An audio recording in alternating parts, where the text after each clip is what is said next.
बहनों और भाइयों, यीशु मसीह के पवित्र और जलाली नाम में मैं आप सबको सलाम कहता हूँ। खुदा का शुक्र है कि आज फिर खुदा ने ये मुझे मौका दिया कि मैं आपके सामने खुदा के वचन को शेयर कर सकूं।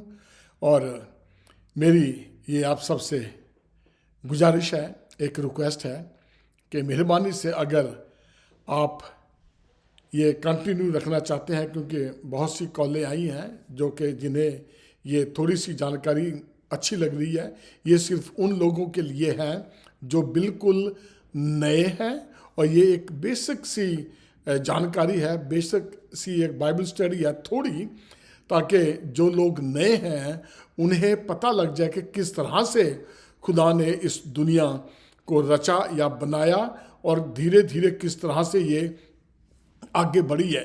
तो मेहरबानी से अगर आप चाहते हैं कि ये कंटिन्यू रहे तो मेहरबानी से मुझे आप कॉल करते रहें। जिस तरह से कई नए लोग हैं वो उन्हें अच्छा लग रहा है कि थोड़ी थोड़ी जानकारी उन्हें मिलती रहे, और ताकि वो जान सके कि किस तरह से आगे बढ़ना है।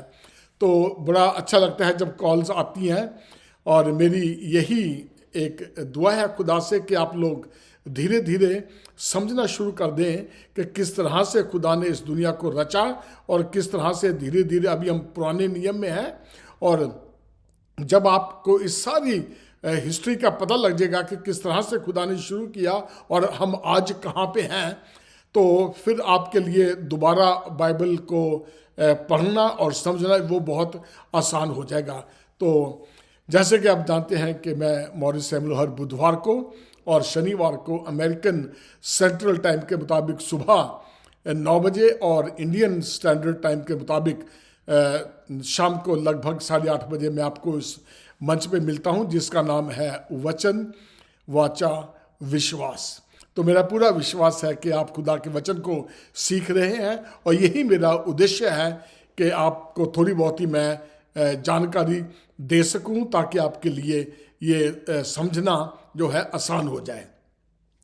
तो जैसे मैं बार बार कहता हूं कि जब तक आप खुद नहीं पढ़ेंगे, इसकी जो पवित्र आत्मा की सहायता नहीं मांगेंगे, क्योंकि पवित्र आत्मा से बड़ा सहायक और टीचर कोई नहीं है। यानी कि मैं सिर्फ आपको एक बड़ी बेसिक सी जानकारी दे रहा हूं, एक थोड़ी सी, ताकि आपको समझ लग जाए कि आपने किस तरह से आगे बढ़ना है, और बाइबल कैसे शुरू हुई है, और किस तरह से यीशु मसीह के आने तक का हम लोग अब इंतज़ार कर रहे हैं।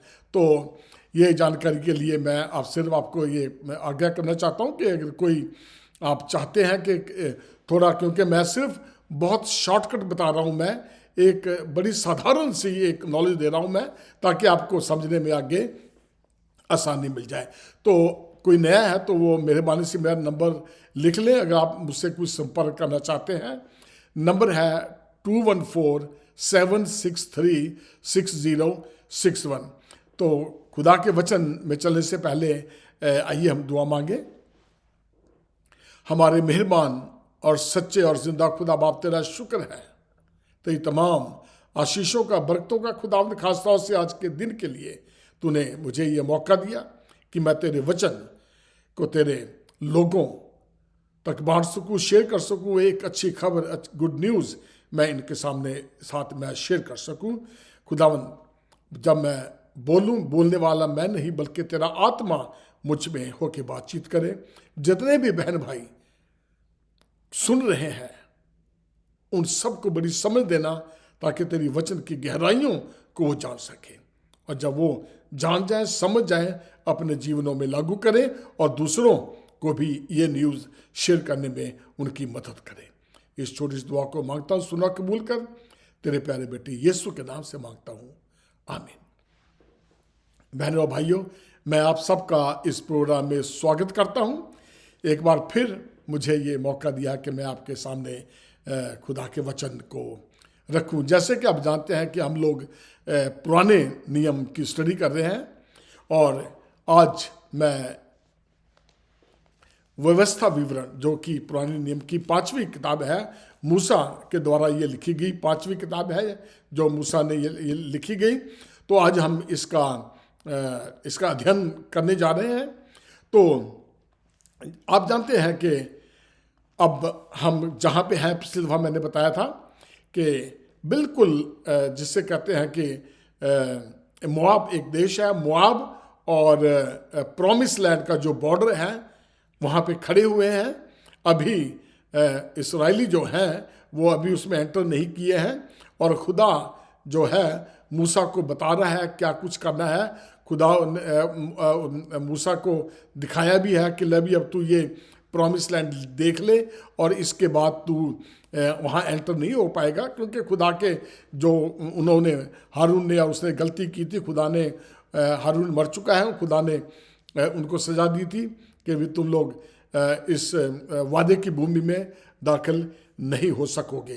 तो 40 साल हो चुके हैं लगभग उनको यहाँ पे पहुँचे हुए, और रास्ते में जो कुछ भी हुआ, जैसे कहते हैं कि गिरते पड़ते वो यहाँ तक पहुँचे हैं। लेकिन खुदा अपने वादों का धनी है।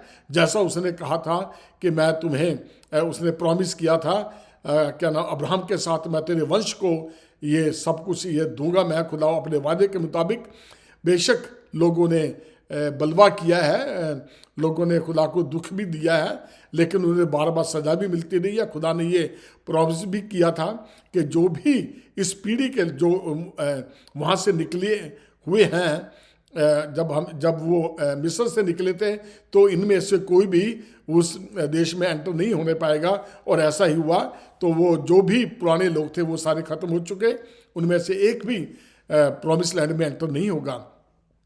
तो बेसिकली जो ये व्यवस्था है, इसका जो विवरण दिया, व्यवस्था मतलब एक जो लॉ है, जो नियम है खुदा के दिए गए, उसकी फिर विवरण के अच्छी तरह से उसका खुलासा किया गया हुआ है। और मैं आपको ये पढ़ के सुनाऊँगा कि ये कि एक महा आज्ञा दी है खुदा ने, जो मूसा को कहा कि तू ये पढ़ के सुनाना। यह है व्यवस्था विवरण चैप्टर 6 और उसकी 1 से 9 आयत तक पढ़ूंगा मैं। उसमें यूँ लिखा है, यह वह आज्ञा और वे विधियां और नियम हैं जो तुम्हें सिखाने की तुम्हारे परमेश्वर यहोवा ने आज्ञा दी है। तो मूसा बता रहा है ये कि तुम उन्हें उस देश में मानो जिसके अधिकारी होने को पार जाने पर हो, और तू और तेरा बेटा और तेरा पोता यहोवा का भय मानते हुए उनकी उन सब विधियों और आज्ञाओं पर जो मैं तुझे सुनाता हूँ अपने जीवन भर चलते रहें, जिससे तू बहुत दिन तक बने रहे। हे इस्राएल सुन, और ऐसा ही करने की चौकसी कर, इसलिए कि तेरा भला हो और तेरे पितरों के परमेश्वर यहोवा के वचन के अनुसार उस देश में जहाँ दूध और मधु की धाराएं बहती हैं तुम बहुत हो जाओ। ये खुदा ये चाहता था। चौथी आयत है, हे इस्राएल सुन, यहोवा हमारा परमेश्वर है, यहोवा एक ही है। तू अपने परमेश्वर यहोवा से अपने सारे मन, अपने सारे जीव, अपनी सारी शक्ति के साथ प्रेम रखना, और ये आज्ञाएं जो मैं आज तुमको सुनाता हूँ वे तेरे मन में बनी रहें, और तू इन्हें अपने बाल बच्चों को समझाकर सिखाया करना, और घर में बैठे, मार्ग पर चलते, लेटते उठते इनकी चर्चा किया करना, और इन्हें अपने हाथ पर चिन्ह के रूप में बांधना, और ये तेरी आंखों के बीच टीके का काम दें, और इन्हें अपने अपने घर के चौखट की बाजुओं पर, अपने फाटकों पर लिखना। तो ये जो पिछले किताबों में हमने पढ़ा है, खुदा ने मूसा को कुछ नियम दिए थे, शरीयत जिससे कहते हैं हम लोग, लॉ या कानून समझ लीजिए।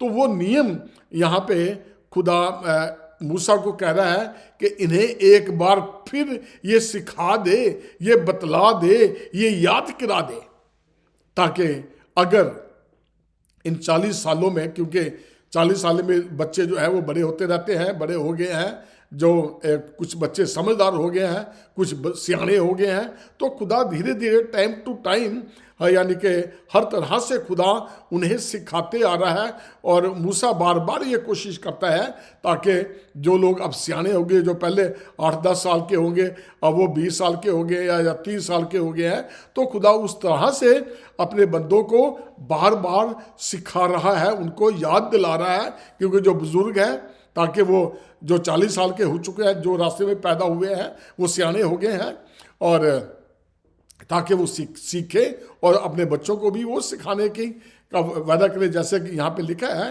कि तू उठते बैठते क्या है, एक तरह से अपने हाथ पे ये एक चिन्ह बांध लेना और अपने घर की चौखट पे उसके अंदर ये सारा लिख लेना, ताकि तुम उठते बैठते, अंदर निकलते, बाहर जाते, तुम्हें याद रहे कि खुदा ने तुम्हारे साथ क्या क्या वादा किया है और तुम्हें क्या क्या रोल अदा करना है, तुमने खुदा के हुक्म को कौन कौन से हुक्म मानने हैं। यहाँ तक कि 10 हुक्मों को फिर याद करवाता है मूसा, फिर 10 हुक्मों को भी याद कराता है। खुदा ने जो लोगों के साथ वाचा बांधी थी उसका अर्थ क्या है उन्हें समझाता है, और जो कुछ अब तक हुआ उसको एक बार फिर समझाने की कोशिश करता है। यानी कि मूसा को पता है कि वो आगे नहीं जाएगा, और मूसा खुदा को पूरी तरह से इज्जत, उसकी महिमा करता है। जो कुछ भी खुदा ने किया, खुदा के जो खुदा ने हुक्म दिया कि अब तू नहीं जाएगा, वो उसकी भी कदर करता है,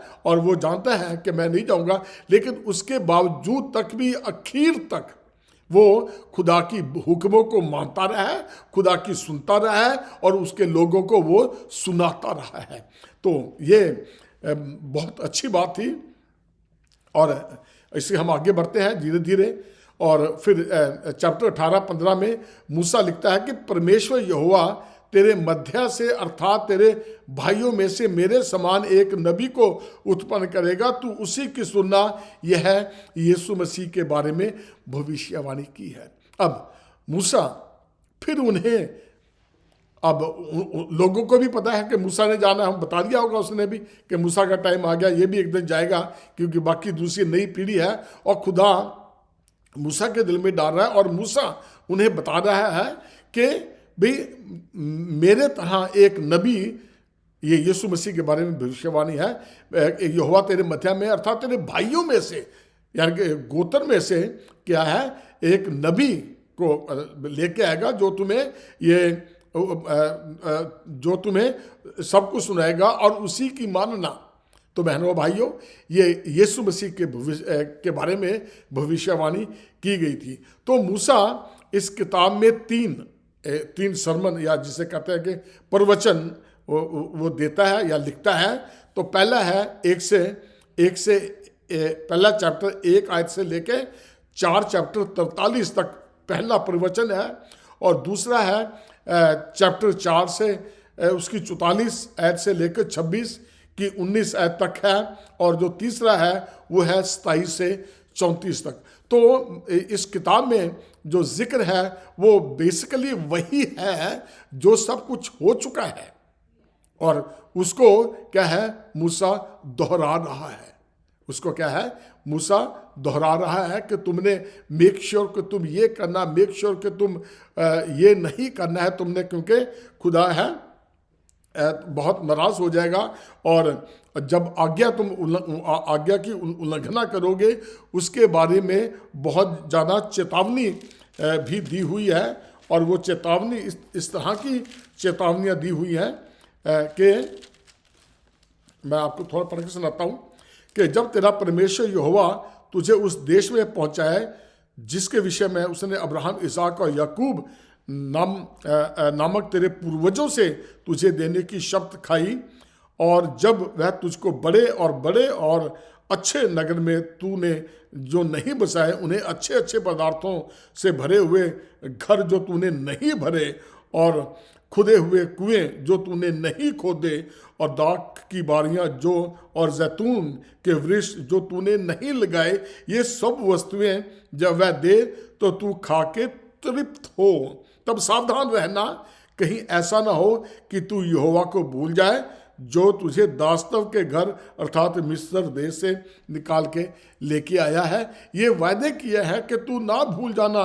उसके विरुद्ध पूरा बार बार चेतावनी दे रहा है कि जो काम तुमने नहीं किए, जो खेती बाड़ी तुमने नहीं की, जो कुएं तुमने नहीं खोदे और जो बाग तुमने नहीं लगाए, जब तुम वहां पे बने बनाए के मालिक बन जाओगे तो क्या है, खुदा को भूल ना जाना, चेतावनी दे रहा है।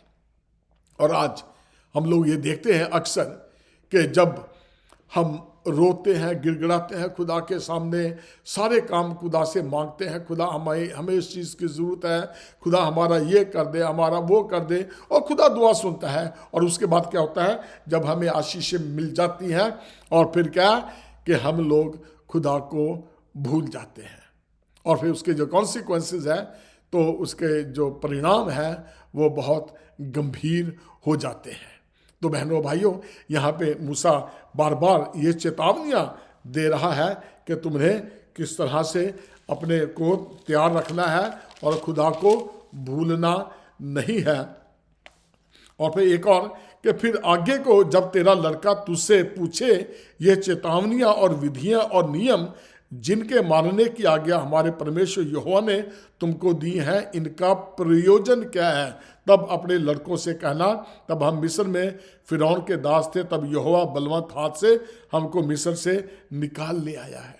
यहाँ पे बात मूसा कह रहा है कि जब तुम बड़े हो जाओगे, बड़े मीन्स धन दौलत के साथ अमीर हो जाओगे, तो फिर बच्चे तुम्हारे पूछेंगे या तुम्हारे ग्रैंड बच्चे पूछेंगे कि हम यहाँ तक कैसे पहुँचे हैं, तो उन्हें याद दिलाना, उन्हें बता देना कि हम गुलामी में थे। हम 400 साल की गुलामी में, हमारे जो पूर्वज हैं 400 साल की गुलामी में हम लोग मिस्र में रहे, और खुदा हमें अपने बड़े मजबूत बल ताकत वाले हाथों से हमें वहाँ से अपने बल पे निकाल के लेके आया है। हम अपनी ताकत से वहाँ से निकले नहीं हैं। और खुदा की तारीफ करते रहना, जो सच्चाई है कि खुदा ने तुम्हारे साथ कौन कौन सी भलाई की है, खुदा ने तुम्हें कौन कौन सी से खतरों से निकाला है, किस किस तरह से जो अद्भुत रीति से तुम्हें वहाँ से निकाल के लेके आया, और इस सुंदर देश में वो जो तुमने नहीं सींचा, वो देश तुमने जो नहीं बनाया, खुदा तुम्हें बने बनाए देश में लेके आ गया है। तब खुदा को भूल ना जाना, खुदा को याद रखना। खुदा बार बार ये चेतावनी देता आ रहा है कि तुम खुदा को हमेशा याद रखना। मूसा अपनी तरफ से क्या है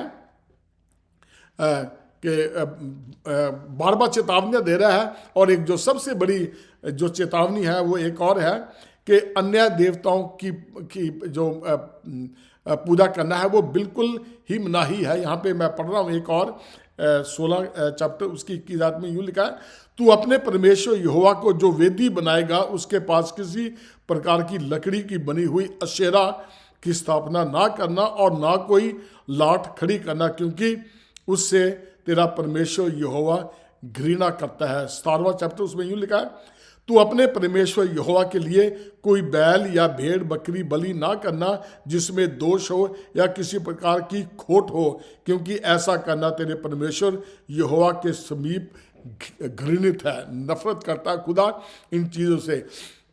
जब हम खुदा से कोई वादा करते हैं, मन्नत मांगते हैं, हम कहते हैं कि चलो खुदा ये कर दे, फिर वो कर दे, तो खुदा जब करता है तो यहाँ पे बता रहा है मूसा कि जो तुम लोग मन्नत मांगो, जो भेड़ बकरी गाय बैल जो भी बलि करनी है, कि ऐसा ना हो कि उसमें कोई दोष हो, कोई लंगड़ी हो, अंधी हो, काणी हो, बीमार हो, चलो भी क्या करना है कि चलो भी क्या करना है कि ये तो किसी काम के नहीं है, चलो इसको खुदा को बलि चढ़ा दो, है तो उससे क्या है, हमारा काम भी हो जाएगा, बलि भी चढ़ जाएगी, खुदा भी खुश हो जाएगा। तो खुदा ऐसी चीज़ से क्या है, नफरत करता है। बहनों और भाइयों, हम भी अगर आपने कुछ खुदा से वादा किया है कि खुदा हमारा ये कर दे, हम फिर ये करेंगे, आप हमेशा याद रखना इस चीज़ को, खुदा वादों का धनी है, वो दे देगा, लेकिन खुदा भूलता भी नहीं है। और ये ना हो कि भाई जब आपके पास पैसा आ जाए तो फिर आप एक तरह से पैसे को ही देखना शुरू कर दो। ये भी एक बुत परस्ती है। अगर हम खुदा की जगह किसी और को दे देते हैं, एग्जाम्पल के तौर पे यह है कि अब दुआ करने का टाइम है, लेकिन हुआ क्या है, वो इधर से आप पैसे की एक ग्राही आ गई है, पैसे लेने जाना है, चलो दुआ आके कर लेंगे, पहले पैसे ले आए। ये खुदा को पसंद नहीं है। जो खुदा को देना है पहले वो खुदा को देना है। खुदा की जब हम किसी चीज को रिप्लेस कर देते हैं अपनी दुआ के साथ, वो एक आइडल वर्शिप है, ये एक बुत परस्ती है।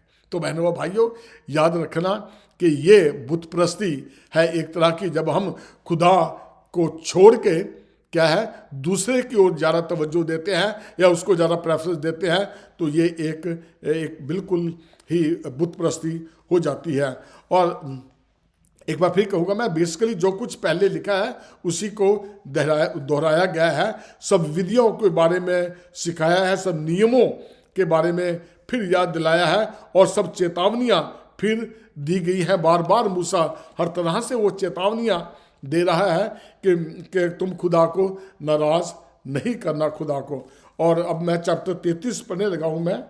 आप देखेंगे कि इसमें मूसा क्या नाम पूरी कौम को आशीर्वाद देना चाहता है, और उसने ये कुछ आशीर्वाद दिए हैं जो मैं आपके सामने पढ़ने जा रहा हूँ। थोड़ा सा पढ़ूंगा मैं तो आप समझाएंगे, क्योंकि घर जाके जब आप टाइम मिलेगा आप ये पढ़ना कि किस तरह से मूसा ने उनको आशीर्वाद देने की देना चाहा उसने, और वो दे रहा है। बहुत लंबा है लेकिन मैं कुछ पढ़ूंगा।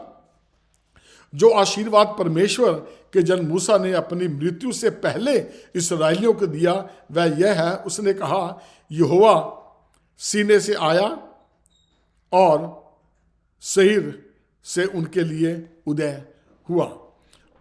उसने पारान पर्वत पर से अपना तेज दिखाया और लाखों पवित्रों के मध्य में से आया। उसने दाहिने हाथ से उसके लिए ज्वालामय विधियाँ निकली। वह निश्चय देश के लोगों से प्रेम करता है। उसने सब पवित्र लोगों से पवित्र लोग तेरे हाथ में हैं, वे तेरे पाँवों के पास बैठे रहते हैं। एक एक वचनों से लाभ उठाता है। मूसा ने हमें व्यवस्था दी है, वह याकूब की मंडली का निज भाग ठहरी।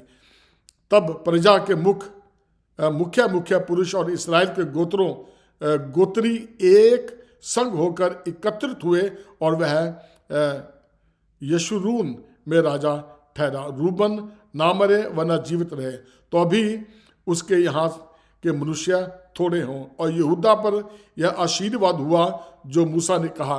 तो अब देख लो, यहाँ यहूदा पर यह आशीर्वाद हुआ जो मूसा ने कहा। क्या है?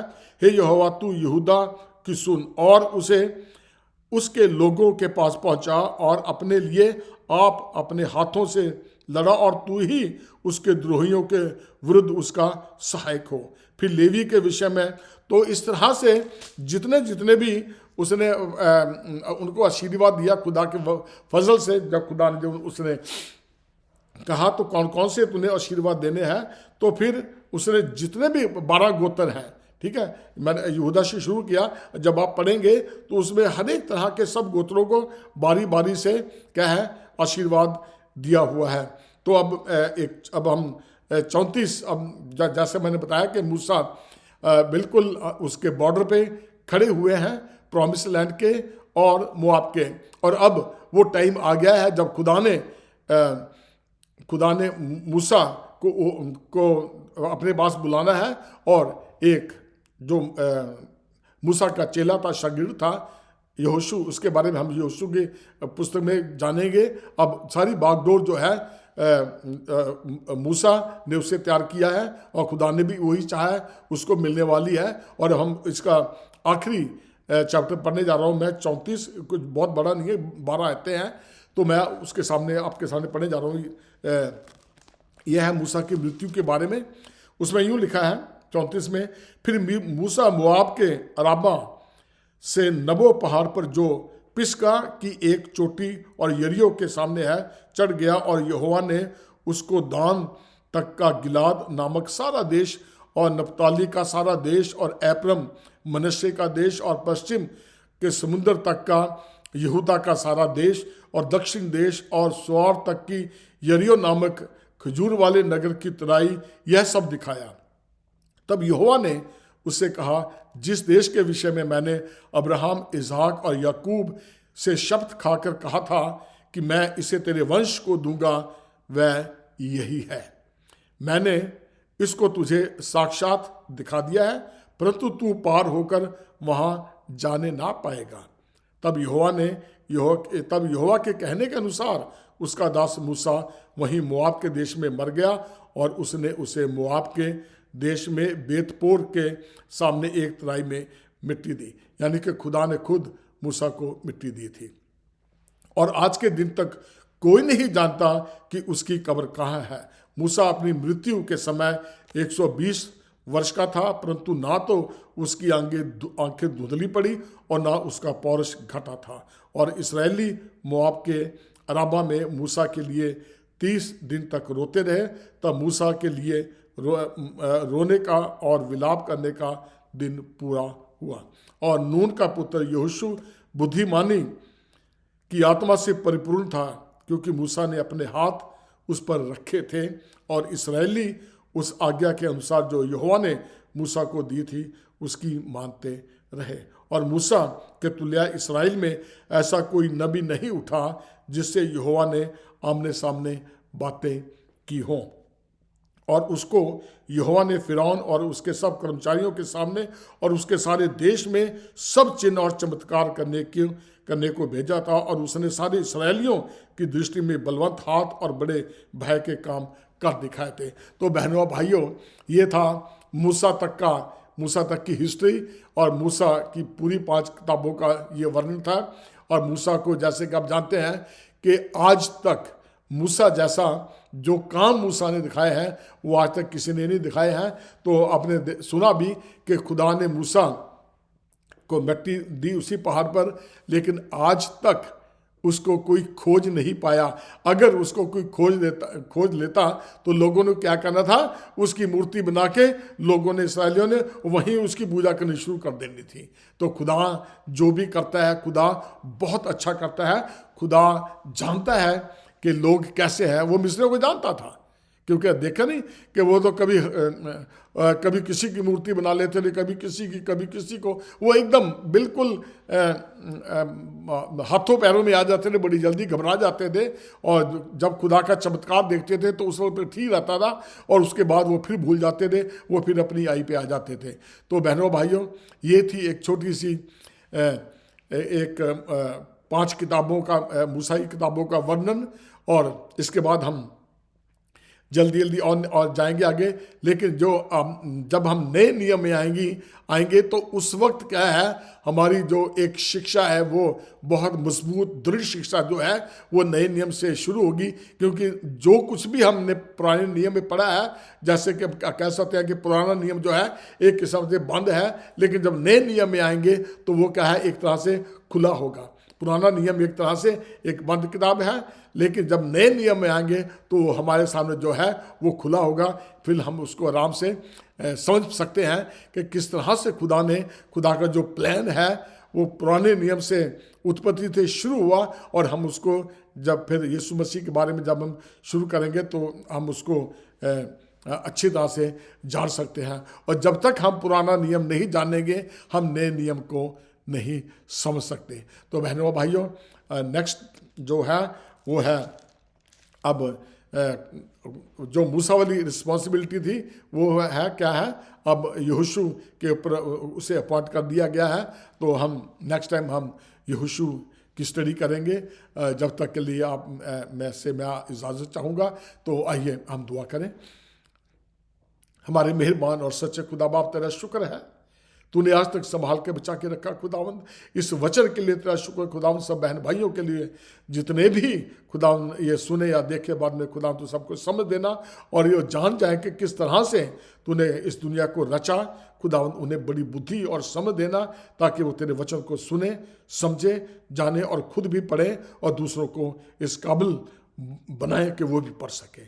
इस छोटी सी दुआ को सुना कबूल कर, तेरे प्यारे बेटे यीशु के नाम से मांग लेता हूँ, आमीन।